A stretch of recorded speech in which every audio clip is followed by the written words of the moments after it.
guys, today we got a special treat. We got the doctor in the house. Oh man, Dr. Stewart Proctor. Today, if you have time, you need to watch this. Today it's going to be a knowledge drop. He's going to give you some serious, what I call uncle energy. Oh yes, uncle energy. That's what I think of this guy is. So, PhD, husband, 27 years, 27 years, 2 beautiful kids grown. He's a grandfather, 3-time author. We're going to talk about him and his wife's fight with ALS today. Oh yeah. He's a mentor, he's a leader, 22 years in the Air Force, retired. This man has a resume like nobody else's. So without further ado, we're going to bring to the stage the doctor. Yes, let's go. Guys, thank you so much. That intro, man, I got goosebumps. Seriously, I got goosebumps hearing that. You know, I really don't take stock in everything that's happened over the course of my life. Like, you know, like, oh, I checked off that box, you know. Everything has always been, for the most part, to try not to go back where I started. I'm the last of 4 kids, you know, welfare mom, single mother of 4, disinterested father. And to some extent, my mom was disinterested, you know. My oldest sibling pretty much raised me. You know? So, you know, it wasn't, don't get me wrong. You know, I think that when we're in it, it's normal. Yeah. You know, and it seemed like this is how everybody lives, you know, until I had my own kids. Yeah. And that's when what, you know, I really, you know, reflected on the things that my mom did and didn't do. And, you know, my whole premise as a father was to not be anything like the parents that I had. Now, it's not to say I did everything right, because I didn't. Absolutely. You know? But I think any parent, you know, we try to do our best with what we got, you know. So, but I want to say thank you guys for having me on.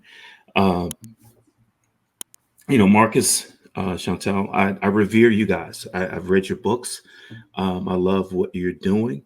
I love the relationship that you have. Hey, let's get started. I can talk forever. No, I love it. That's man. the show. We done. No. You dropped enough nuggets right there. That's awesome. I want to kind of get into, like, everybody we bring on the show, typically there's a connection somewhere, right? Yeah. And so I met you 14 years ago. 14 years ago, you were on the tail end of your career. Yep. I had just came out of the worst part of my life. I mean, I had gotten my teeth kicked in by life. I was 30, I think maybe 32, 33 at the time, and struggling. Like, as a man, I had lost my way. My career had ended suddenly. That was never the goal. And I found my way back to the DOD, Air Force at the time, via a contract job. And you showed up at the tail end of your career to do an inspection at the base that we were at. Yeah. And immediately, right off the bat of meeting you, I was like, this guy's that dude. You know, this guy's got he's got the energy, he is what my mentors were in the Air Force. And it actually awakened that part of me, the things they had taught me, the things I had like pushed to the side because my career was over. But what they were teaching me were life lessons. And I think you were with us like 2 or 3 days, if I remember. Yeah. During that time, you just interacted with us, came there immediately. And what you didn't know is that during that time, we had the worst leadership that we've ever had. I'm still there 14 years later. That leadership chain right there was the worst leadership that we've had in all that time. And everybody just gravitated towards you because of your magnetic personality, leadership, that like I said, that uncle energy, like that old school OG energy that we needed. And watching you that week it showed me my purpose again. Wow. It showed me, like, this is the guy. He's everything that I was taught to be from my father, from my mentors in the Air Force. And I started immediately. I kind of was going that way, but I was lost. I'm 30 in my early 30s, 3 kids, a wife, you know, babies crawling around the floor. We're struggling. Yeah. And I set to the task of becoming that for those guys. Yeah. And over the years, I become that, like the OG on the block. Like nobody, you don't get to talk to my guys anyway. You don't get to mistreat them. Those are my people. Regardless of who's sitting in that chair in that front office, it don't matter. People will tell you who really runs that office. And oh, I know. Yes. it really just watching you awaken that in me. And I was like, man, see, this guy's at the end of his career. He's still doing the dang thing. This is who he is. You could have came in there and just went through the emotions. And that was 2010. Now reading your book, knowing what you were about to go through and what you were starting to go through at that time. Yeah. It's amazing. Yeah. Absolutely amazing. So my question to you, Doc, is with so much of this talk about mentorship and leadership and what's going on in the Black community, our boys, our women, what would you say to men like yourself, men like me, men like Clyde, the guys we've interviewed on here show that are trying to do something for the Black community? What are the things that we need to look for when we look to mentor somebody or bring them in as a mentee? That's a good question. I think so. For me, the people that mentored me, I kind of just gravitated to them. They made themselves accessible, and I think for us as mentors now, we can only be accessible because our message may not resonate with everybody. And honestly, it doesn't. I think I go on this premise.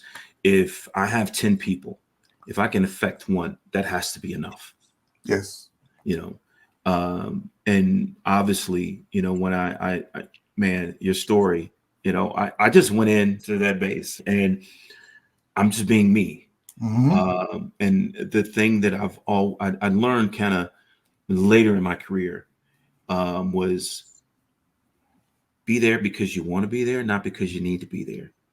Yeah. When you need to be there, that's good. You are a party to the system, and you have to take whatever it gives you. Now, if you're there because you want to be, you can shake the trees, you can shake the ground, you can call stupid. Yep. With no recourse. Now, another thing that works for us, and let's be honest, in that setting, when you're big and Black and you speak your mind, they stay away from you. Yeah, scared. 90% of the people on this planet, they hate confrontation. They don't want confrontation. And that's not to say that I thrive in it, but I'm not going to run from it. Yeah. So I when you say that you were at that pivotal moment, in your 30s, I was there too. Yeah. I was there too, man. And I think that we all need that. That's our proving ground. I call it, I was 35 and I was at my crossroads, mill to mill. We were struggling financially, 2 kids. We were going through our stuff. I won't even call it our stuff. It was more like my stuff. I still needed to grow up, because I knew early on when I met Evelyn that she was what I needed. She was the thing that was absent. Her strength, her knowledge, her consistency was the thing that was absent from my life throughout, and I gravitated to that and I clung on to it.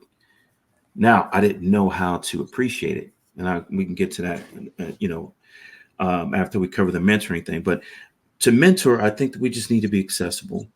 Yes. And I think that there's always a need. Now, as a mentor, that's not to exclude us from accepting and learning the message from the person that we're mentoring. But the mentee has something to offer as well. I tell Clyde all the time, I still tell him, you taught me just as much as I taught you. It's a give relationship. It's mutually beneficial, and it has to be, because none of us want to feel like we're being preached to. Thank you. And I whenever I give advice, I always try to give it from a place of knowledge, not assumption. I use my experiences. This is what happened to me. I don't want it to happen to you. This is what I should have done. There it is. Kind of thing. If I don't know, I'll be the first one to tell you, I have no idea, but we can find out together. There you go. We can learn together. I'm not going to leave you out there on that island of ignorance by yourself. If I'm there with you, we're there together and we're going to learn together. Now us as mentors in the Black community, that's a complicated thing, because Very much so. I think that as a people, um, we've been taught to mistrust each other, Mm-hmm. and I don't know how to undo that. Not in the broad scope. No. I think that the best way that we can do it uh, is for each other, and as we grab another and another and another, excuse me, hopefully they're doing the same. Mm-hmm. But to change the climate, I don't want to say it's impossible. All we can do is our part. So I try to live on this premise. This is my sphere of influence. Anything inside of it, I own. Yep. Okay, I'm responsible for. I affect. Anything outside of it, I have nothing to do with, and I can't focus on those things. Mm-hmm. Because I think once we start to focus on things that are outside of our sphere of influence, is wasted energy, is wasted effort, and we're the ones that's frustrated. Because we're not going to make inroads outside of our sphere of influence. You made the wheels turn, because now my question is, as a person who mentors, I mentor a lot of women as well. And as a mentor, you kind of mentioned should be some sort of reciprocity. As I'm pouring and giving, I'm also receiving from the mentee as well. But at what point, if I'm mentoring, if that person is just taking, and then I start developing some sort of compassion fatigue, at what point do you sever that relationship? At what point do you stop becoming that mentor? So what you described is what I like to call, our emotional quotient is finite. It is, be it in our intimate relationships, our friend relationships. We need to get back what we're giving to stay balanced. It's kind of like a bank account. Yeah. You don't want that one person that's constantly draining, Mm-hmm. and that's what you're describing. When it comes to that, you've poured into this person, and okay, I think that the first try should always be, all right, I'm setting you loose. Let's see what you've learned. Yeah. Mm-hmm. Let's see what you've learned. Who are you mentoring? What are you giving of yourself? Because as the mentor, sure, I'm more than willing to take the message, take the information, take the lessons that you're giving me. But if you're not giving me any, have I really mentored you in the right way?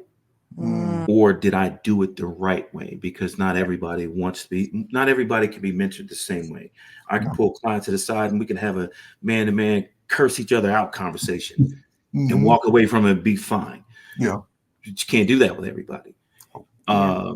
So the question, if you know in your heart of hearts, look, I poured all I can into this person. Mm-hmm. Okay. Yeah. Hey sis, I can't give you much more. I don't have much more to give. So, this is where we take the training wheels off and see what you got. Yeah. Yeah. And you know what? I think that's where a lot of mentors make the mistake, because they let their ego get involved. Yeah.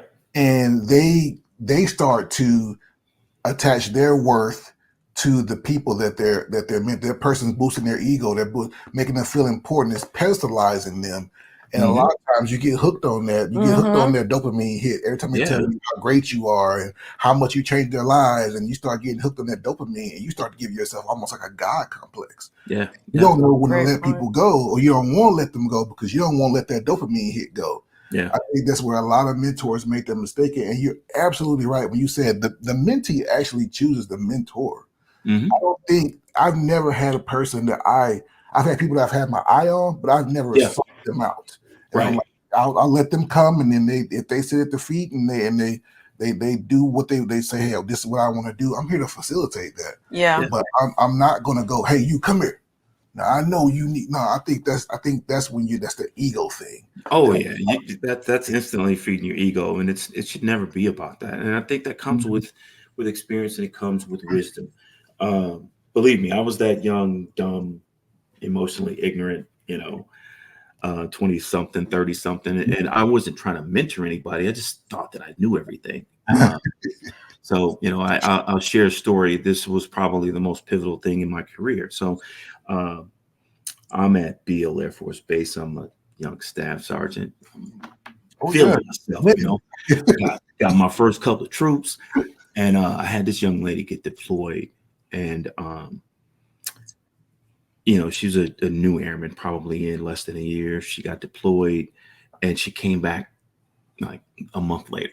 All right. So we need to have a meeting. Why did she get sent back? Because that's a no-no for cops. Right. That's when I was a cop. I was security forces for my first 14 years in. And so I'm in my head like, she got sent back, and it had to be something that she did wrong, and all right. So, I'm my supervisor and the first sergeant were meeting first to talk about, hey, what's going on with her, right? So they asked me what's going on with her. I said, well, I haven't had a chance to talk to her, but while you two talk, I'll go out into the lobby and I'll talk to her. So I didn't talk to her. I talked at her. This was my dialogue with her. Hey, you want to be a cop, right? Yep. Did you take the bonus money to come in? Yep. I said, okay.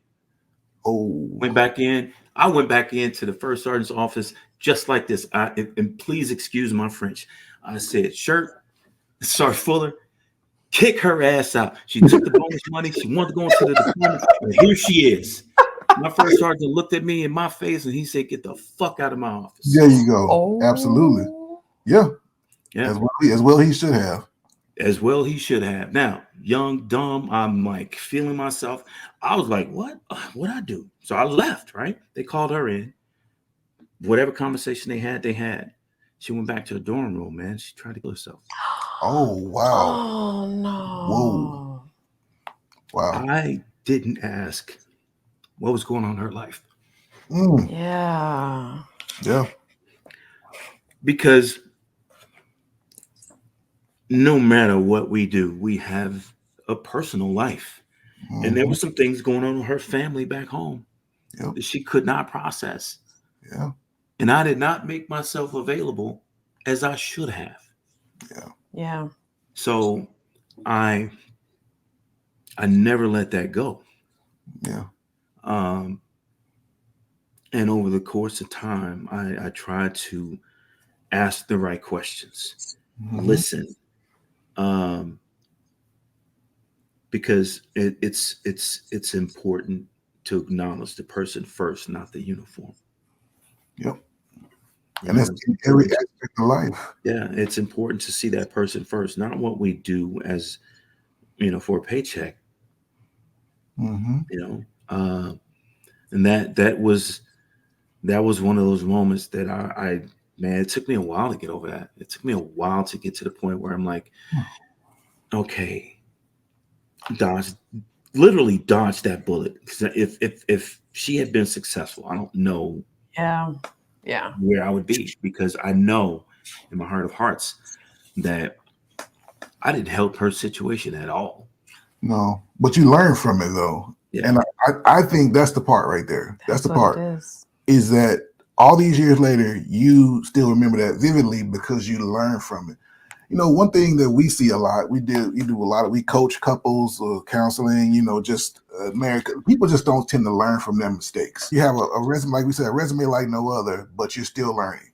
And if you're not a lifelong learner, you're going to struggle, especially as a man in this world. There's no safety net for us.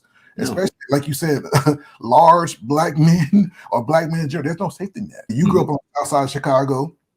I grew up in the backwoods of Mississippi. Even though those are two totally different worlds, our stories still the same. We all have similar stories. Yeah. And so my question for you is, we see so many, you're in these social media streets, you've mentored men, you've grown men, you raised a son. Why are our young men, and you can broaden this out to all races, falling behind educationally, socially? It seems like men right now, young men in particular, are struggling. What's your theory on that? I think that nowadays, there's a such thing as too much information, too much access, and I think that's what people are experiencing now. If you, I will say this: I'm glad I remember when computers came to the base. I'm glad I remember dot matrix printers. I'm glad I remember that black telephone that you. Oh wow! I'm glad I remember these things. I'm glad that my kids were raised pre-social media. Mm-hmm. Because I think that social media, if I'm being honest, it's ruining people, it's ruining society because Absolutely. access to information is immediate and it's in 5-second bites. Your attention only needs to be grabbed for 5 seconds. And if you're doing that with everything, including school, including your personal life, you're not truly invested. You can never be truly invested because school takes commitment, it takes time, it takes effort. Relationships takes time, it takes effort, it takes commitment. If you've been nurtured to commit in 5-second sound bites, you don't have the tools. You're ill-equipped for anything that's going to come your way. That's a great point. That's an amazing point. I only have Instagram. That's it. I refuse to get anything else because I don't want to be inundated with extra garbage. Yeah. I get my small dose of garbage from Instagram and I back away, and I think we're all trying to escape from something. Yes. I when I said that, my whole everything that I've tried to do in my life was to not go back. Go back to the South Side of Chicago, living on food stamps, no gas, no lights, wondering where the next meal is going to come from. Now, I understand that that's probably, that's very improbable at this point in my life. But all of that stuff leaves an indelible mark on you. I think I've always thought this, it either motivates you or it crushes you. And it's always motivated me. As far as school's always been easy to me. It's whether I committed to it or not. Early on, I didn't commit to it. Clyde knows this, and a few other people know this. I almost didn't graduate high school. Wow. Yeah, because I was doing everything that I should have been doing. I didn't commit to it. And I had one teacher. I was probably a D student and really failing her class, and I needed to pass her class because that was my major. I went to a vocational school, and she pulled me to the side it was the week of graduation practice. She's like, "You stay, because you ain't graduating." I was like, "Oh wow, the worst thing in the world." And I'll give you. None of my siblings graduated from high school. None of them. Wow. And I'm like, in that moment, I'm like, I'm repeating the cycle. Yeah. I can't do this. And she's like, look, it's 10 o'clock. You got till 4 o'clock to get your project to work, and I'll be right here with you. And we got it to work. I graduated. Wow. Every degree that I've gotten since then, she's one of the first people that I tell. Wow. You're a teacher. You taught in the classroom for how many years? 7? Yeah, 7. And she still does tutoring now online. You see the potential in your students. You do. You see their potential. Then you also see when they're kind of giving you the excuses, because you also see yourself in them. And like you have the story of that teacher. I had a little Black girl that was in a toxic environment at home. There was abuse in my family, just horrible toxicity in my family. And then so I always tried to be invisible. So that was my story. And I would go to school to be invisible. And I'm in pretty much an all white school, 10% minorities, being called the N-word every day. I tried to be invisible. And then I had one white woman teacher who saw me, and she didn't let me get away with the crap that the other teachers did. And she called me out. And that was what changed my life. And I remember saying, I want to be that. So you see yourself in your students. You do. Yeah. You see when they're trying to get away with stuff or when they're not giving you their very best. It's your job to pull that out of them because they sometimes can't see it for themselves. So it kind of invigorates you and it reminds you this is what I'm supposed to be doing as an educator. I think also just, hearing your story and seeing the man that you are now and how eloquent of speech and, insightful that you are is even hard for me to, or anybody watching this to imagine that you were a D student at one time. So I was well on my way to selling drugs, all of that, everything. I was literally the walking epitome of, that's a young black man in Chicago. That's him right there. He's either gonna sell drugs, wind up dead, or in jail. Those are my possibilities. Another pivotal moment. So we lost our apartment, and we had to move upstairs for my aunt. And I think I was probably like 14, 15 years old, somewhere around there in high school. And my aunt and her boyfriend, they were slinging dope like crazy. I mean, dude, we'd never seen money like that. Never. And so she would pay me, a couple times a week to just sit downstairs on our couch and just watch the front door. Be a lookout. And be the lookout. And she would break me off $200-$300. Now, to somebody who's used to buying candy with food stamps to go to have $200-$300 in my pocket. And we're talking what 80s? This is what 80s? Like a lot of money in the 80s. Yes. So I'm like, wow, this is great. So go upstairs one night. I'm going to bed, and it's probably like 3 a.m. I'm just getting comfortable, and then this crash, boom! Before I know, there's cops everywhere. And they take me and they sit me at the dinner table upstairs, and it's just rustling and shit going on. And cop is in my face, detective is in my face, like, look, you better tell us what the fuck Jay is, or we're gonna take your little ass to jail. Bro, first of all, I didn't know where he was. And second, I was terrified. From then on, if their front door wasn't on the hinges, if it was boarded up, I'd ride the bus all night. I wouldn't go home. Wow. So I say that to say all of these things that I'm describing are the things that they don't affect me the way that they used to, but they're constant reminders of do better, learn more, load your toolbox so you don't have to go back, create options for yourself. And I try to live on that premise, and I love learning. I love learning, man. I took this year-long course through Stanford for absolutely nothing. Really? For absolutely nothing, just to do it. I found value in it because it tested me. I like to be tested, and this is the thing that I've learned through all of the education that educational settings I've been in. We know so much more than we think we know. Yep. And once you learn how to apply that in an educational setting, you're dangerous. Yes. You're dangerous. Extremely dangerous. You're right. And I would love for our young people to realize that life has taught us as Black people so much. Resilience, for one. Oh, big one. Yeah. And if and I refuse to play victim.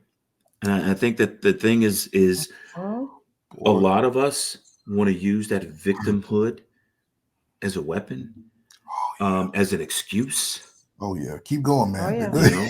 And let's go. Here's the thing: life don't care. Nope. You're making those excuses only to yourself. Yep. That's life, it. Life doesn't owe you understanding. No. Okay. Just because you grew up on the South Side of Chicago, went through all that stuff, life doesn't owe you understanding. You got to go out here and make a life for yourself, man. Yeah. That victimhood mentality, we could talk about that all day long. I've gotten into arguments with grown, educated Black men who want to still play this victim card. You living on 3 or 4 acres of land and a 3,000 square foot house, and you talking about, well, the white man. Come on, bro. Come on, man. Like it goes back to that sphere of influence. I have no control over that.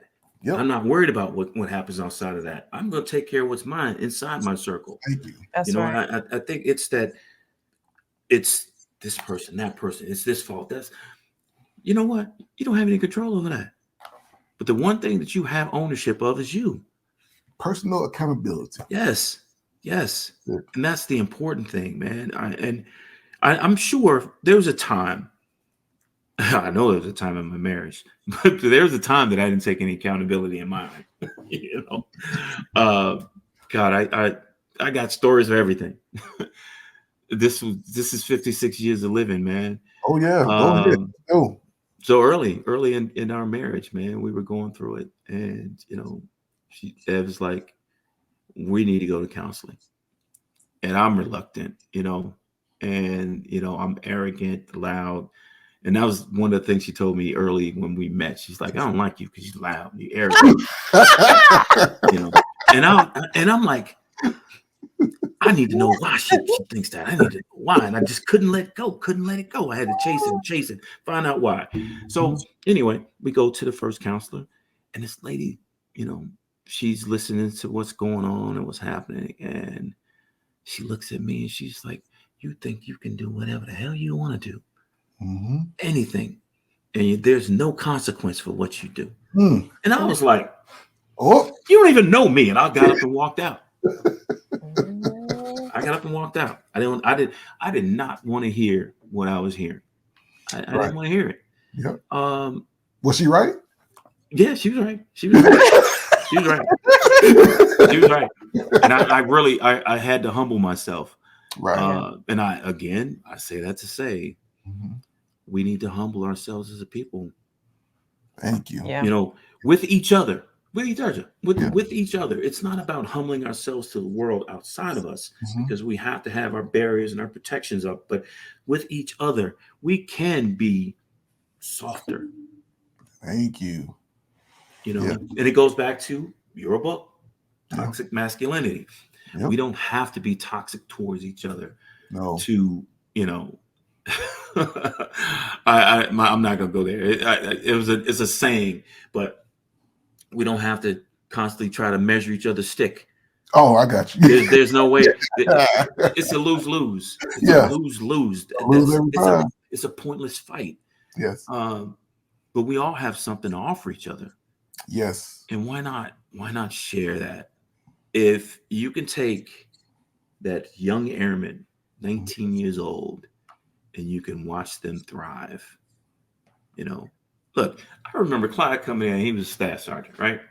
Free trainee came into the office, man, and everybody hit it off. We had a really, really tight-knit office here at Luke. And he just gravitated towards me. We have great conversations. We still have great conversations. This man is a senior master sergeant now. Yes, he is. And I can't be prouder. I think at this point, I want to pivot. I want to pivot because I want to make sure that we talk about dating, relationships, and we definitely want to talk about,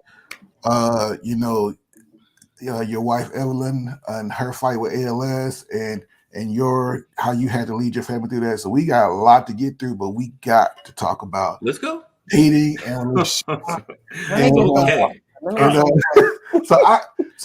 I'll segue. We'll pivot back to you talked about the victim mentality that a lot of people have, and we'll talk about our community because we all look alike, right? And so that's definitely a thing in our community, and I think it spills over into the dating and relationship scene too. Everybody wants to dominate one another, right? And you got the men who want to make sure, hey, I got my money, so you got to submit to this and this and this and this, and I got this. And then you got the women who's like, hey, if you want access to my body, you got to pay this. There's a lot of tomfoolery out here. I think you call it effery. I hear your word. It's effery for real. Yeah, a lot of that going on. Man, when everything, so when F passed, 2018. About a year later, I really started to, what's going on out here? Life affords you, wisdom. At least it should afford you the wisdom to know. You may not know what you want, but but you should at least know what you don't want. Thank you. You know, and I at this point, so I've been asked, hey, would you get married again? Would you get married again? And I say no. I say no. And here's why I say no. I was married 28 years and we grew together. Thank you. You learn how to compromise together. You guys know marriage is not easy. Marriage is quite possibly the hardest thing I've ever done in my entire life, because every day is a compromise. Every day is you looking at yourself saying, okay, I got to surrender to this. Okay, I got to surrender to that. That's what I would say. It's not about me. Yeah, it's not about you. And you have to progress to that point, because those early years, you're fighting against each other. Yep. You're fighting the fact that you are still different. You're fighting that fact every day. And that fact don't change. Never. You have to evolve to the point where, okay, this is just what it is. And if I want it, I have to see it for what it is and make it work within the bounds of the relationship, period. I think people that are in relationships, they tend to put love above all. And that's a really don't work, brother. Really adolescent thing to do. Duty and responsibility first before anything else. Yeah, because the love is always there. Yep. It's never going to go anywhere, but it's everything else that matters. People break up every day that love each other. Kill each other. They love each other. Yes.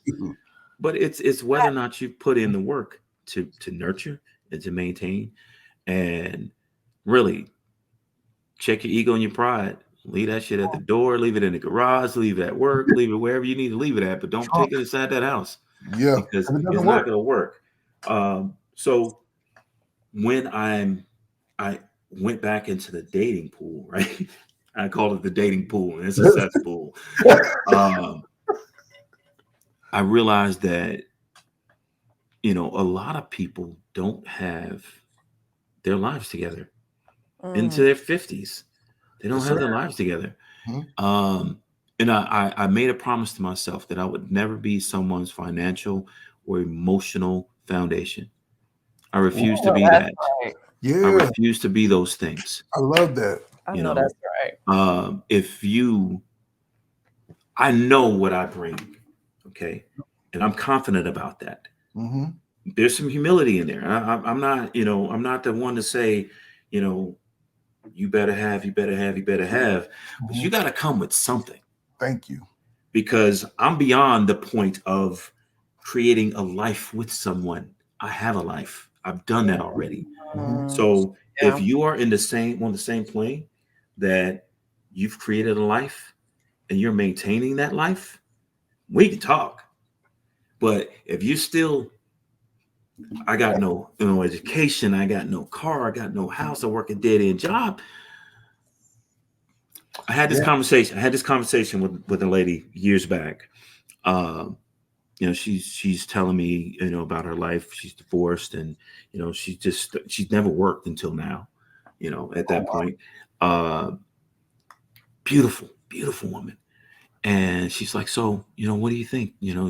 Is there a possibility? I was like, no, there isn't. She's like, why? I was like, look, you are drop dead gorgeous, but that fades. You know what? And I look at life like this. If you change my standard of living, the standard of living that I know, I don't care how beautiful you are, I'm going to wake up one day and resent you. Yes. That's that wisdom right there. See, that's that uncle energy right there. I'm talking about, like, what a lot of people don't get, and we've been married 23 years. And what a lot of people don't understand is, like you said, that beauty thing, that fades. And so many it fades both of us. I'm sitting here looking at my fat ass face like, oh my God. Boy, I am not the man this woman married 23 years ago. I didn't expect him to say that. Look, let's be real. We all have our vanity. We do. Yes. We do. Yeah, and I say I'm not that guy. I was freaking 6'2", 245 pounds, jacked, that ain't me, bro. Yeah. 20 years later, but this woman, she married me. Absolutely. I married her. Mm. This woman had 3 of my dinosaur kids. All my kids, one of my sons almost 10 pounds, tore her body apart. Man, look, this is the thing nobody talks about. Everybody's like, oh, you got to have this, 6 figures, all that crazy stuff. And then her body got to be banging. Man, all that stuff don't matter. What's her character like? Is she are you an honorable man? Is she a loyal woman? Yeah. These are the things that really, and I try to drive these things home. And these young men listen to all kind of crazy stuff. These women that got everybody's telling everybody different stuff. And this is one thing that we talk, and I want to get into talk about your wife here. Okay. One thing we do when a couple comes in and they're having serious problems and they can't get on the same page, we give them a scenario. We tell them, okay, all your problems on the table. And tomorrow you go to the doctor and get a bad diagnosis. Will all of them matter? You live that. Talk us through that, brother. All right. So, 2009, Ev deployed a lot, man. She was still a cop. So she came back from a deployment in like mid-year 2009. And it was just weird. Something was off physically, her left leg would cramp up a lot. And I'm like, girl, you need to stop drinking all that Diet Coke and drink some water. We live in a desert. That's what's wrong with you. Mm-hmm. So, all right, she changed that up, went to the doctor, more potassium, changed that up, and we had no answers. But, at this point, you're optimistic, hey, they'll figure it out, give you a pill, shot, whatever, and you'll be fine, right? Things just progressively got worse. Mm. And again, we're still holding out hope for some answers that somebody's going to tell us this is what's wrong. We can poke you here. Everything's fine. Before we knew it, she needed a walker. Before we knew it, she was in a wheelchair.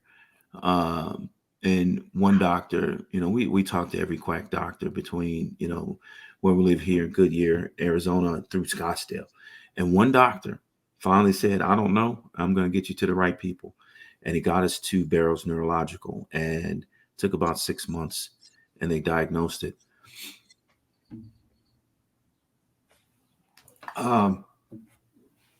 That day, we live about a 20-minute drive down I-10 to get to Barrows Neurological at the hospital. And we're usually in the car, listening to music, singing, talking, whatever,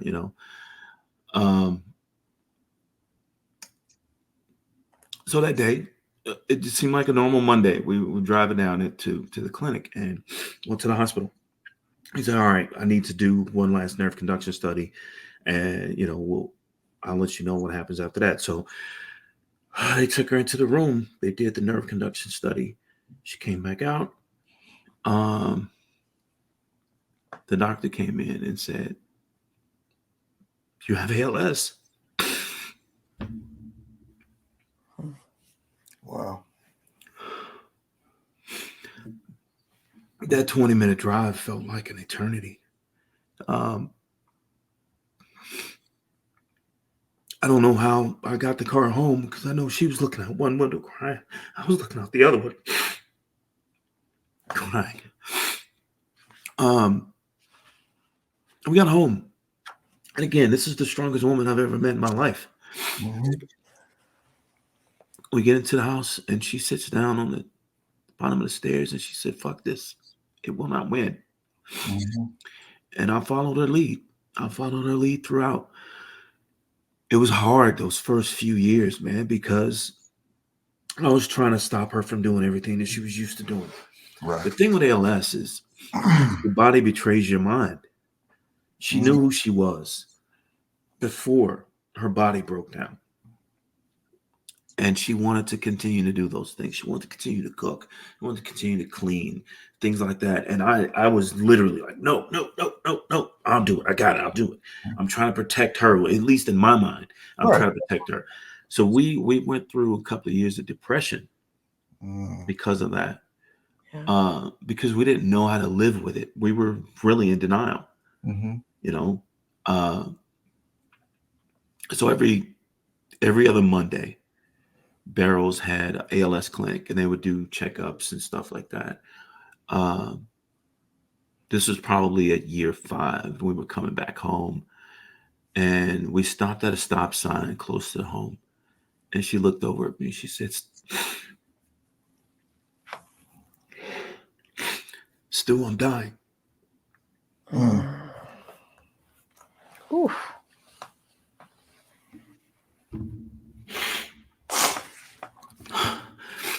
And that made it easy. The last few years, it made it easier because we could just focus on us. We could focus on making sure she was comfortable, spending time together, talking about us. Yeah. The thing that we did was we told the kids to just live your life, because I'm here. Ironically, I'm not a religious person. I've never truly been a religious person because my upbringing, the things that I saw in the church, the thing, and that was all misguided. It was all misguided. Our faith in who we worship is ours. It should not be the foundation for. It should not come from a church. You can have your church home, your church family, and you celebrate life. You celebrate your religion. You celebrate your faith together. But that should not be the foundation of your faith. And that's just my opinion. No, I hear you, bro. It ain't just yours, sir. It should be the popular opinion, but it isn't. Yeah. But when I think back, I can think back to everything that I've done in my life to get me to that point, to take care of her. Everything. But I'll just go back to March of 2017. Senior results came out. I missed it by 4. And I said, you know what? I'm done. I don't want to do this anymore. I don't. She was out on the patio in our house. She smoked. So she's out there smoking. She came back in and said, "Hey, Ev, I'm done. I don't want to do this anymore. I'm retiring." And you know what she said? Okay. Not, what are you going to do? You know your money's going to get cut in half. None of that. She just said, okay. And there have been instances in our marriage, not early. Early, she would question everything because she knew I was messing up. Towards the latter half of our marriage, there were things that just reaffirmed that she trusted me. That okay was, I trust you to do what you need to do to take care of us. Yeah. So I retired. I was out August 17th was my last day. That was my final out, man. So I was home. October is when she collapsed at work. Wow. Yeah. So I was home. I was home to take care of her. And, I said it to say we think that things are arbitrary in our lives. Up until that moment, I thought so too. Yeah. Until I'm here for a reason. I didn't take a job, nothing. I started school. I started working. I started finishing my master's at that point. And I honestly, I needed the mental escape, and that's why the doctorate, look,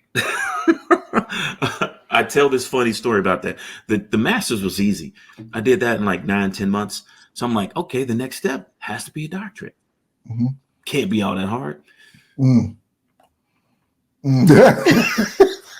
I would have got another master's if I knew what I know now. But anyway, so after she said that she's dying, like I said, things got easier for us. We were able to. We called ALS our elephant in the room. We just choose to pet it. So my other saying was, today is today, tomorrow's tomorrow, yesterday is yesterday. None of them will ever be the same. So we just took it day by day. And the final day, she knew, but she didn't tell me. She didn't tell our son. But she and I had always talked about what her arrangements, what she wanted me to do for a funeral and burial and all that stuff.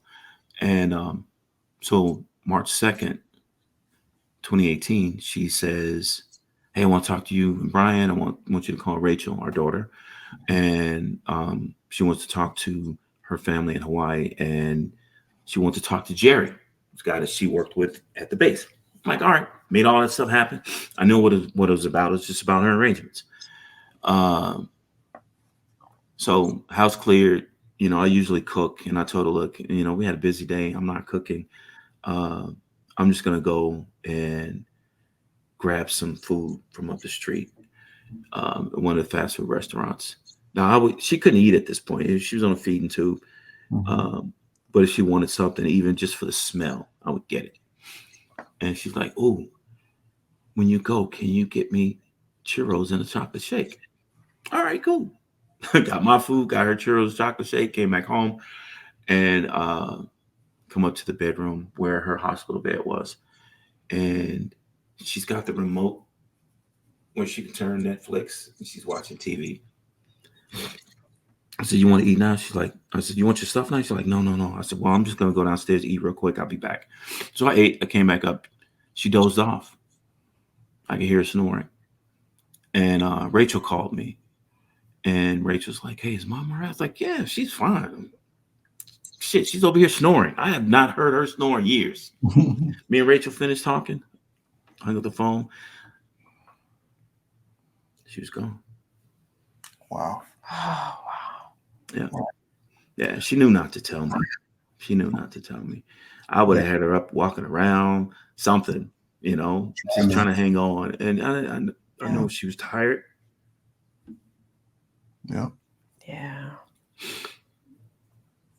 Look, life does so much stuff to us, good and bad. And we really, really get caught up on all the wrong things. We really, really do.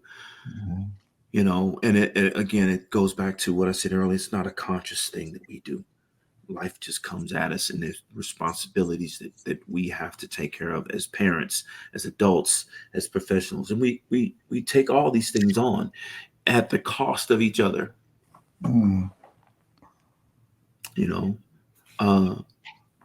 So if I could ask anything of anybody that's going to watch this, anybody that's listening to it, love the people that you love, and you tell them that you love them. Yeah. Especially when you're mad at them. Because I know for me, man, Ev could get so mad that we wouldn't talk for days. And that bothered me, because I'm of the mind that here's the argument. We fix it.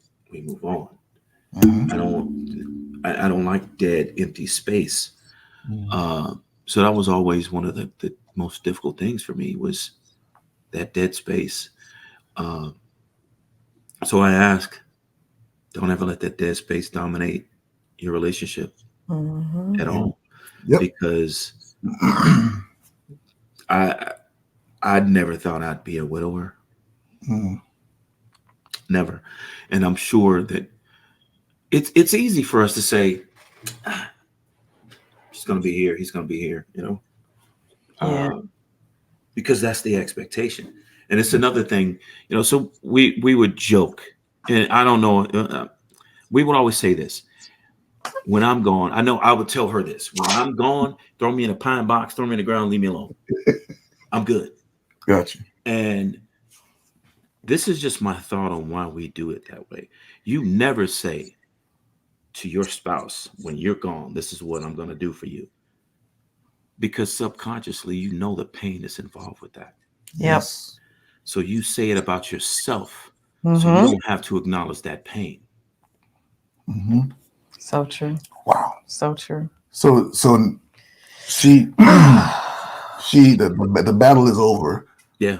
But you're left there, and you have your 2 kids now who are adults at this time, right?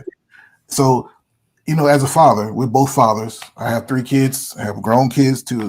My sons are 22, 20. My daughters will be 17 next month. And so you spent your entire life protecting these people, these 3 people who you hold. You'll die for them. You'll kill for them. You'll still do anything for them. How do you reconcile in your mind as a man when there's this entity that's infecting your life and you can't fight it? It's invisible. There's still times that I feel like I failed her. because I couldn't protect her. Yeah. And that's the emotional part of me, because the logical part of me understands this Yeah. is a battle that I cannot win. Mm-hmm. This is something that, to an extent, this is God's will. Right. You know, and I can't fight that. But as a husband, as a father, it feels like my biggest failure. Right. And I understand that. I understand that so deeply. There's things that my wife has had to battle and go through, and never to this level. I would never even try to understand that. Yeah. But you're built to protect. You're built to Yes. you'll do anything for your family, man. And then when it's something that you can't even put your hands on, you can't no amount of money, Nothing. no physicality. You're a big dude, man. We stood Nothing. sides. You're a big guy.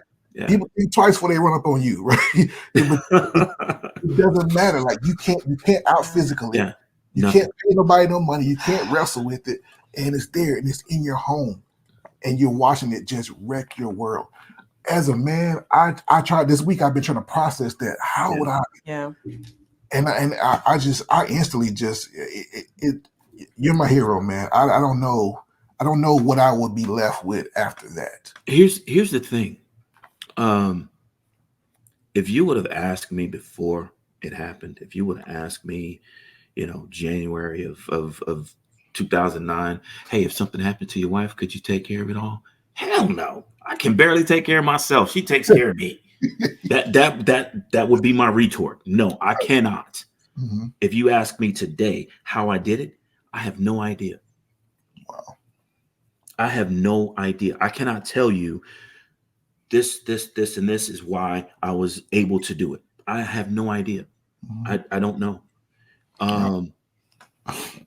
I do know that it was a commitment that we shared, and people talk about, they talk about their vows all the time. Couples, we took our vows, blah, blah, blah. But how many have to honor those vows? Not many. I can tell you, I never thought I would have to completely honor them. I didn't. Yeah. That's not what you were thinking. I always thought that, maybe it'd be her to have to honor them, because it's again that you don't want to acknowledge that pain that exists. Yeah. But yeah, it happened, and while it was happening, it felt like an eternity. Wow. And when I reflect back on it, it's a snapshot in time. Yeah. So how many years was it before the diagnosis to the end? How many years? 7 years. Yeah, 7 years. And the prognosis is 3 to 5. And I can tell you, Ev was the most stubborn person I ever knew. Well, I think she had to be with a guy like you. Trust me, I think my wife will attest to you that you got a husband that's you got to have we trust me. I get it. So she was everything, man. She was a great mom, a great wife. She was consistent. Mm-hmm. The same person that I met was the same person that I had 28 years with. I was the one that had to grow up. Yes. And she pulled me along for the journey, man. And I appreciate the fact that she gave me room to grow up and learn about who I could become. Yes. Yeah. The last thing I said at her funeral was, she saw things in me that I didn't see. Mm-hmm. And I hope that I am the man that she thought I would be. Yeah. Well, I truly believe that. Oh yeah. And she was a beautiful woman. Yeah. I mean, just beautiful lady. You can see the strength in her, in her face, and to your credit, to watch your beautiful wife, who you love, deteriorate like that, and you're still standing. You're still here. You're still inspiring people. You inspired me. This week alone, just reading the story, I was just taken aback by it. I shed tears just sitting on the side of my bed reading this book and understanding, that life is short and nothing's promised. One day you're strong and you're upright, and the next day you're not. Yeah. And so I think that's one of the most frustrating things for us when we try to talk to younger people about, they come to us and like, hey, he doesn't help me wash the dishes. And I'm like, lady, you don't understand. You are one visit to the doctor, one phone call, one trip up the street in a car from total and utter destruction. Those Right. things, We get caught up on so much trivial stuff. We really do. We really do. You know, we functioned so well together because there was no roles in our house. There you go. You know, I could sew, I could cook, I could clean. Well, at the time I knew how to cook for survival. You know, now I cook out of enjoyment, but I could do all the things to make our home function and to take care of each other, and she could do the same. So I'm really appreciative of that. I'm not the kind of guy that's like, you know, you should be home cooking or you should cook when you come home from work. Like, look, I got here 30 minutes before you. I got dinner done. You know, it's just great time management and consideration for your partner. And that's not even real, Doc. That's not even real. Like you on these in these social media streets, like these scenario stuff. That's not how a real marriage works. That's not how it works, man. I'm terrified of what these young people are dealing with now. Yes. Not hold on, let me rephrase. I'm terrified of what these young people are creating for themselves. Thank you. Because this is of their own doing. Oh yes, absolutely. You know, this isn't. You've got women demanding that men have X and they pay for everything, and then you've got men demanding that, well, if I'm paying for all this, you gotta. You can't go into a relationship on superficial premises. Doesn't work. It will never work. It'll never work. And then that's not the real world. No. How many multimillionaires you know? I don't. I think I met a few, shook hands with a few of them. That's about it. I don't know. Right. That world that they live in is totally different from everybody. You know, 9 to 5. Most people, 98% of people that on this planet don't have to work. That's what it is. Especially with the economy now. So you better get in there and figure out how to cook some hamburger helper, brother. And so you better get in there and figure out how to help him or whatever. Y'all work it out. You know, I believe in leadership in the family. I believe that there are certain things that a man needs to do. My wife will never change the oil in one of our cars. That's not going to happen. Yeah. I can't do my daughter's hair because my hand's too big. So we compromise on these things, man. You know, those conversations, and it just seems to me that everybody's so egocentric now. It's always about what you can do for me. It's never about the self-sacrifice. Mm-hmm. And I'm looking at a man that is the epitome of self-sacrifice. You took care of that lady until she left this earth, and we don't have to get into the you know the semantics of it, but you know, just by being adults, we know certain things weren't happening towards the end, and you took care of her and loved her past all of that, past the deterioration of the body, past all the things that had to be given up to get to that point. And people don't even take that into consideration now when they think about getting married. It's about what can you do for me. And that doesn't fly in a long-term relationship. I think that it's important for us to, when we meet someone that's a potential mate, you know, what do they give me that I lack personally? Not from a superficial perspective. I knew that when I met Ev, that I needed her strength. I knew that. I had never known a strong woman before that. Mm-hmm. You know, that's not an indictment of my mother and my sisters, but I saw things that they allowed to happen to them. Mm-hmm. And I did not want that. I didn't want a woman like that. And I needed a strong woman that's strong-willed, determined. And beyond that, you know what? Initially, I had no idea what else there was. I was drawn to that. Yes. And I needed someone to check me on my shit. Excuse my French. I love it, man. And around every corner, she was checking me, man. She checked me. Midway through our marriage, she handed me divorce papers. She never said sign them. She said, you need to figure out the man you're going to be. Wow. That's accountability right there. Wow. And you know, I thought about it was kind of like being back at high school and realizing you're repeating the cycle. Again, you're repeating the cycle. Your parents literally didn't raise you. Now you're in a position where you're about to sacrifice your children, your family. For what? So it took me a while. She gave me the space. I wouldn't call it so much, not the physical space, but she allowed me to learn. She was there to help me learn about me. It was my own demons. And from that crossroads moment, I would say in my 30s, again, I lived on the premise that I could lose her every day. The thing that I think a lot of people take for granted is they're always going to be here. The person I'm with is always going to be here. Good, bad, otherwise, they're always going to be here. I can treat them like shit. They're always going to be here. That's not the case. It does not work that way. We all still ultimately have a choice in the relationships that we are in. You know, it goes back to Chantal, your work situation with your mentee.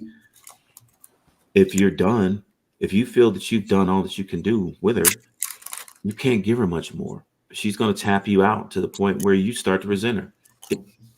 Relationships take effort, constant effort. There's no days off. You may have to do a little bit more work on a Monday than you have to do on a Tuesday, but you still got to put the work in. But it took me years to learn that. It took a long time to learn that. I think the thing with the youth today, they don't want to hear what we have to offer. Yeah. You know, and it's not something that we can force feed them. You know, they're literally like children. Hey, don't put your finger in that socket. I told you you were gonna get shocked. You know, they want to learn things the way that they want to learn things, and they want to learn things the hard way. And even after learning that lesson, a lot of them still don't get it. They still put their finger right back in that socket because they don't have an alternate version. Yeah. Wow. you have dropping gems. Again, I think when we are doing like our premarital with our couples, we want to show them this segment because again, we have given that scenario, or even when we're doing couples coaching, and they come in so dogmatic about, well, he's doing this and she's doing that. Like you said, at the end of the day, all of that really doesn't matter. If you're looking at the big scope of what marriage is in life and the brevity of it, all of that is so trivial. And these are just snapshots and moments and they stack up. But over time, if you're able to do a bird's eye view and take a big look and say, wait a minute, I'm growing as a person. I'm not, like he said, I'm not the woman he married. I'm a much better version because I've allowed God and I've allowed this relationship and I've allowed so many other people to influence me and help me to be the woman that I am today. But I'm not who I was walking down the aisle, the little, oh yeah, we're just going off into life together. But no, so much has happened and I'm just so grateful for it. One thing I do want to say, and I commend you, and I think this really speaks to your relationship. When I was reading your book, when that moment when she told you she was dying and that pivotal moment where you guys were fighting, I mean, we're gonna kick its tail. It's not going to defeat us. We've got this. And she's like, it's not going to take me out. And it was that moment of surrender where she said, okay, this is what it is. Cause you fought. Now it's like y'all transitioned. Yeah. And what you guys had poured and built up into that time, you were able to almost like withdraw from that. And then she gave you the gift of, let's just love each other. And you gave her let's just love each other through the rest of this process. 2 more years were extended to her life. And you guys had that time together and you were able to enjoy each other. So I commend the both of you for giving each other the gift of just loving each other, even through a super difficult situation, something that was so traumatic that just changed everything. But that transition that y'all were able to make to just say, okay, this is what it is, but it's not going to stop us from loving each other. I think that it was just that was like, oh Lord, I was crying. I was a hot mess. That's when that did it for me because I could see. And then I was reading, I was like, Evelyn, you'd have been my big sis. Like, I'm an Air Force vet. I remember, gravitating to some of these strong women because I come from a different type of woman, and they were strong in another way. But when I was reading her, I just kept doing this, and I said, you would have been my big sis. Like I just got that from this book. She loves her Air Force women. She loves mentoring. And it wasn't about her mentoring. She would mentor anybody. Yeah. She loved sharing her experiences with Air Force women. She wanted women to be strong and stand up for themselves in that male dominant situation, because the military is male dominant. She wanted you to be on your own 2 feet and to not take shit from anybody. And the funny thing is about the two of us, she was the rule follower. She was the AFI says ... And I'm like, sure, the AFI does say that, but this place does not function on anything but relationships. Absolutely. Yep. And we went about it. We were both successful, but we went about it in our own ways. And, luckily we never, even from the start, it was never conflict about, oh, I'm going to get promoted before you. None of that. It was like, look, people would ask me, hey, what if your wife makes chief before you? I will call her yes, ma'am. Yep. And cash that check. Yeah. This uniform is not me. This is just something I have to wear at work. Yeah, there you go. That's a lot of people don't get that. And they carry that stuff over into their personal lives and they wonder why things fall apart. Yeah. Yes, and that's what I call it. I call it, for lack of a better word, it's like two dogs humping each other. They're not doing it; they're just humping each. It's like it's just trying to dominate one another. Yeah, it doesn't work, man. Like you gotta put that stuff. We had this a lot. Had this a lot with let's say a young couple where the wife may make more than the husband, right? Or the husband may make more than the wife, or she has a level of success that he doesn't. Look, leave that crap at the door. Yeah, leave it at the door. Because in this house, it has to be there. There's never in the history of people has there been 2 kings. There's never been 2 queens. There's never been 2 presidents. There's always somebody's got to take the lead. And whoever you decide who takes the lead in that home, whatever your belief system is or whatever your thought process is, it's got to work that way. Yeah. But it doesn't mean that we get to dominate one another. Right. We're in this thing together. And it's always going to be that way. And as a man, I cannot, just because I'm physically stronger than her or financially more stable than her, as far as that goes, that doesn't mean I get to dominate her. We have to work together. Yeah. And for a long time. Yeah. And that's why you two have been married 23 years. Right there. Yeah. It's that growth. It's that growth together and understanding that this is not about me as an individual. It's about the collective. Yep. And another part of that is, I don't think that this gets spoken enough of, what kind of example am I setting for my children? Thank you. Yeah. Thank you. And am I giving them the blueprint of what a relationship should look like? Is this something that they should strive for in their own lives? I'd like to think that, Ev and I did that. Ultimately, they make their own choices, but they at least have that reference to fall back on. Another thing that's truly affecting our youth today, our people, or people in general, just put it that way. The hardest thing for any of us to do as an individual is to look at ourselves and acknowledge what we don't like about ourselves. Yes. Yep. Yeah. So true. Yep. So I always, anytime I meet somebody, friend, whatever, my question is always, tell me one thing you don't like about yourself. Because the easiest thing is, hey, tell me one thing you like about yourself. They'll give you 10 in 10 seconds. Oh, yeah. That's an unsettling question right there. Yes, it is. Yeah. And it's really not so much about the answer that you get. It's to know if that person has been reflective enough or looked inward to learn about who they are. There you go. And I would guess that question you rarely get a straight answer with that question. This is the usual. Oh, I'm impatient. Everybody's impatient. You can't get a worse answer than that. For me, I'll share one of mine. I got many, but my biggest one is I can hold grudges. I can ruin relationships in a second by holding a grudge. And I learned that from my mom. Mm. You know, my mom held grudges against her own family. You Oh know, yeah. my mom, Related to my mama? her ability to hold grudges against people Mhm. is it ruined, it embedded itself in me and my siblings so much that we don't even trust each other.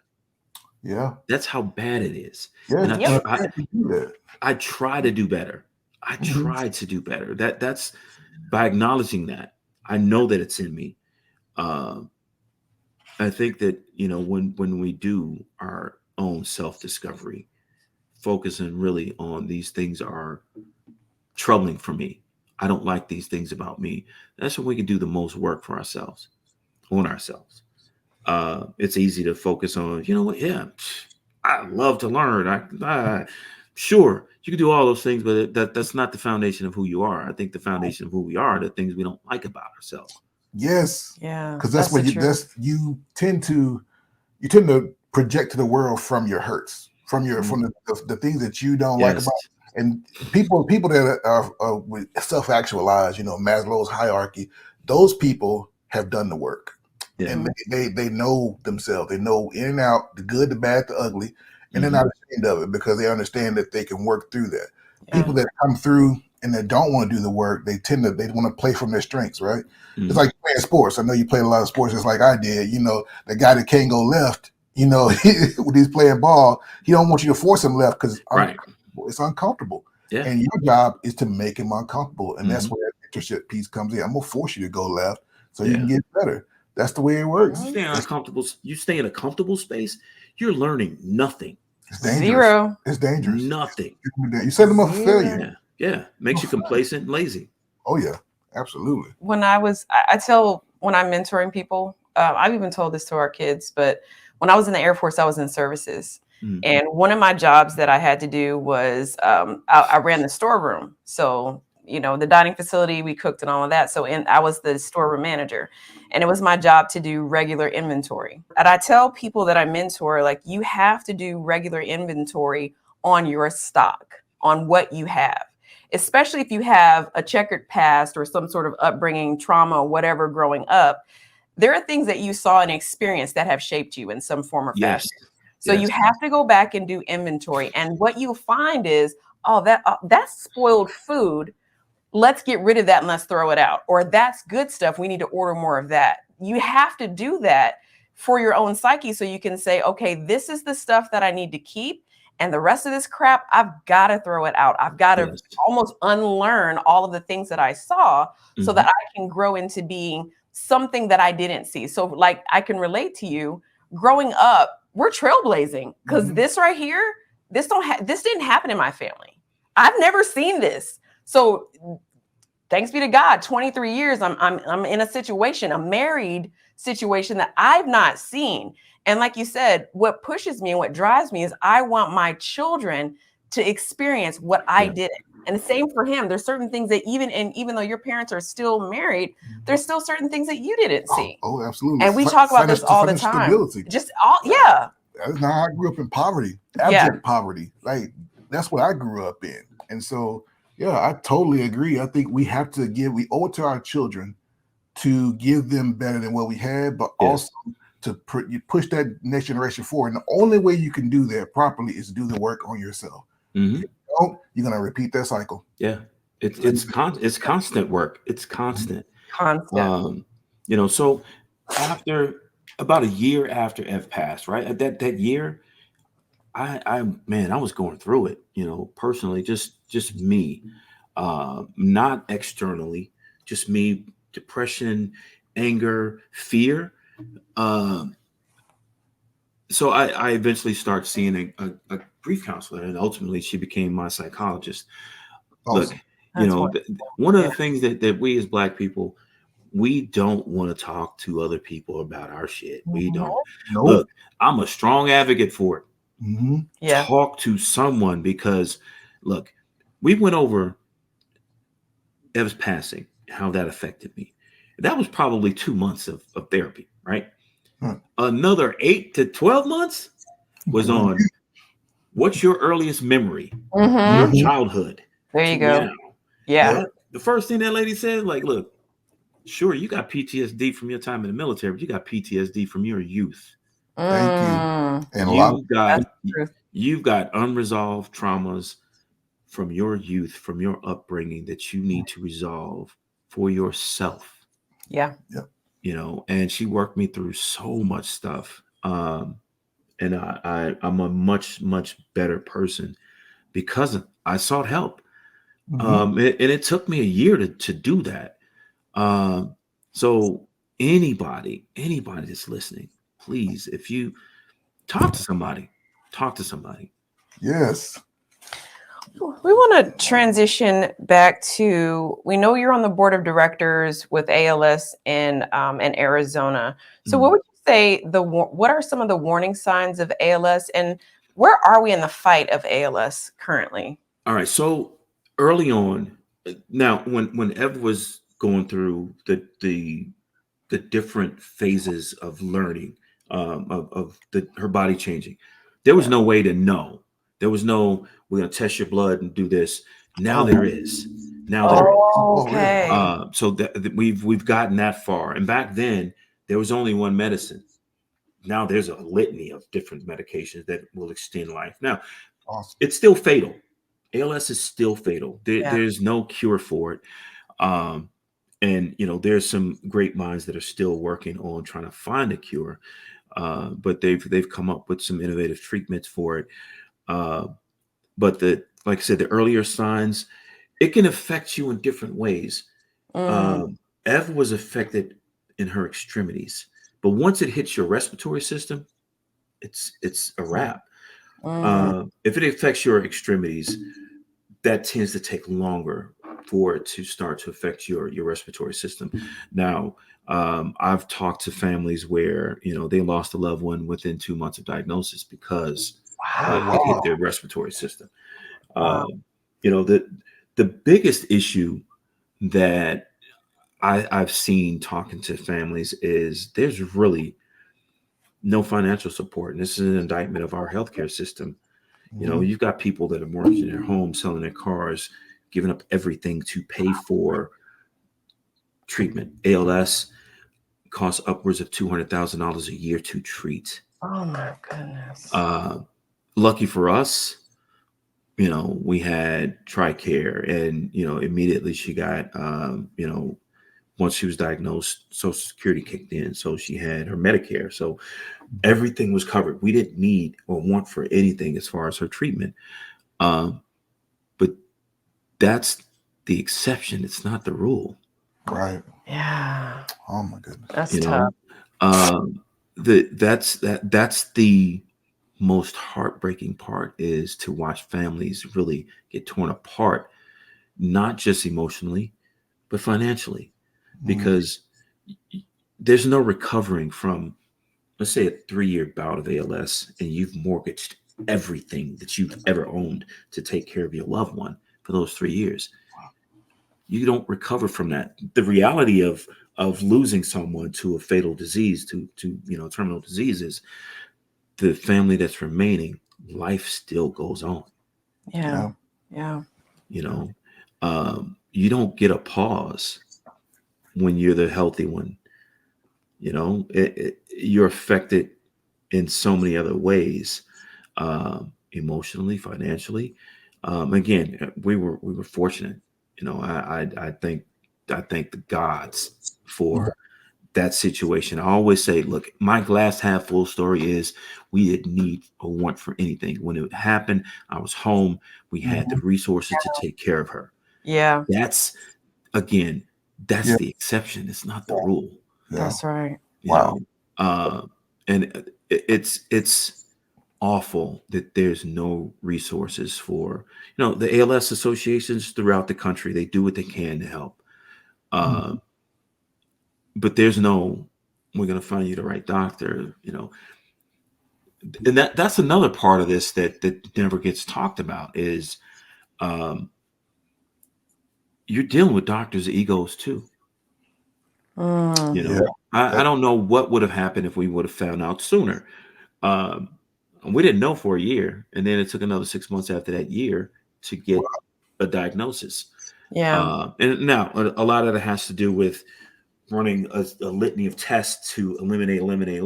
And that's no longer the case anymore. But before that, it was doctors, oh, you need more vitamin D, you need this, you need that. No one was willing to say that I don't know until we got one doctor. Yeah. How many other people are going through things like that? A lot. Yeah. You know? It's a lot. Wow. So that's the terrifying part. And it's become more prevalent. Neurological diseases have become more prevalent in veterans, especially women returning from deployments. Really? Yeah. That's very interesting. Yes. That is interesting. So, you guys have been to deployed locations, so they're pretty. While they're good, they're still austere. You know, you're still dealing with environmental issues, and our neurologist thought that it was a possibility that it was something she was exposed to environmentally in her deployments that shifted her DNA. And here we are. Yeah, I definitely could see that. And by virtue of what I do for a living, I certainly could see that. Yeah. Wow. Yeah. So, because I mean, every base that I had ever been deployed to had a burn pit. And she always, me working in bio, she would always ask me, hey, I'm here at such deployed location. There's burn pits here. You guys got any information on this stuff? Nope. Not at that time. No, not at that time. So, wow. But at least the military is acknowledging that this is a problem. They're not taking full ownership. Right. This isn't, I liken this to, Vietnam and Agent Orange. At some point, 10, 15, 20 years down the line, they're like, yep, we did it. Oh, wait. You want him to plug his books real quick? Till the very end. That's my family story. Our battle with ALS. It's on Amazon and it's on Apple Books. So I appreciate it. It's a short read. I didn't want to belabor it. It's emotional. I couldn't imagine reading 200-300 pages of that and just anyway. Yeah. It's an intimate look at this story could apply to any family that's dealing with something. Yeah. Any. And I hope that anybody that's read it, it gives you a different perspective of your relationship. Absolutely. A different appreciation for it. And you got the zero theory, the financial literacy book.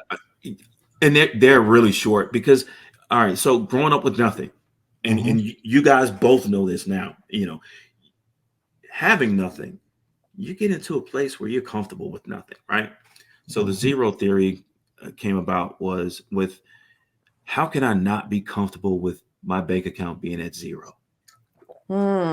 Because we're usually fine with lights on, food in the fridge, food in the pantry, roof over my head, my bank account's at zero. Doesn't matter. Right. And it's retraining that thought from being okay with zero. It can start off with $10 in your savings account, $20, $100, and just build from there. It's more that crossing these mental hurdles or deprogramming. I would bet it's the best way to put it, to deprogram yourself from being okay with zero. Well, Doc, we're coming to the end here, man. We have thoroughly enjoyed this time, man. We were hyped the whole week about it has not disappointed. It's been amazing. Oh my God. I love you guys. Chantel, it is a pleasure to finally meet you. So nice to meet you as well, sir.